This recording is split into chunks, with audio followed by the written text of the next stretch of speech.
আসসালামু আলাইকুম। আশা করি সবাই ভালো আছেন। আজ আমি আপনাদেরকে পলাতক হাজির করা বা কাউকে আকর্ষিত করা বা কাউকে বশ করা, মহব্বতে আকৃষ্ট করা এরকম একটা তদবির দিব লজ্জাতুন্নেসা বই থেকে। আপনারা ভালো করে ভিডিওটা দেখবেন। আশা করি সঠিক নিয়মে যদি প্রয়োগ করতে পারেন তাহলে আপনার কাজ হবে। তো পুরো ভিডিওটা প্রথম থেকে না টেনে শেষ পর্যন্ত দেখুন। আমার চ্যানেলটা সাবস্ক্রাইব করবেন, লাইক কমেন্ট শেয়ার করবেন। ব্যক্তিগত যে কোনো প্রয়োজন কিংবা যে কোনো কাজ যদি আমাদেরকে দিয়ে করাতে চান তাহলে দেখুন স্ক্রিনে দেওয়া নাম্বার আছে, সরাসরি ফোন, হোয়াটসঅ্যাপ কিংবা ইমোতে যোগাযোগ করে যে কোনো কাজ করাতে পারবেন দেশে বা দেশের বাইরে থেকে। এই ভিডিওগুলো কিন্তু বা এই তদবিরগুলো কিন্তু খুবই পরীক্ষিত। যদি আপনি প্রপার নিয়ম মেনে কাজ করতে পারেন তাহলে আপনি গেইনার হবেন, এতটুকু নিশ্চিত। সো আপনার নিয়ম কানুনগুলো ভালো করে মেনে তারপরে কাজ করতে হবে। তো নিয়মটা প্রথমত বলে দিচ্ছি।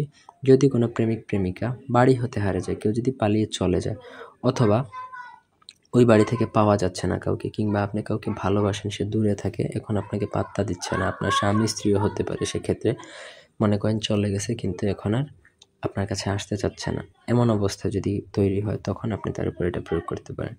স্ক্রিনে দেওয়া নকশাটা আপনাকে মেশকো জাফরান কালি, অরিজিনাল জাফরান কালি যেগুলো সেগুলো দিয়ে ভুজ পাতার মধ্যে লিখতে হবে। কোনো রকম সাদা কাগজে লাল কলম, কালো কলম কোনো কালি দ্বারা লিখলেও কাজ হবে না। যেই নিয়ম বলা হবে সেটাতেই কাজ করবে।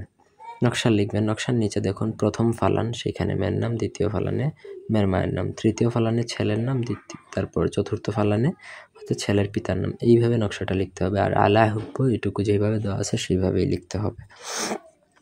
এই হচ্ছে কি পুরো নকশা লেখার প্রসেস। তারপর নকশাটা যে করবে তার বাড়িতে মাটির নিচে পুঁতে দিবেন। মেয়ের বাড়িতে পোতার দরকার নেই, বা যার জন্য করবেন তার বাড়িতে পোতার দরকার নেই। 7 দিনের মধ্যে রেজাল্ট পাবেন।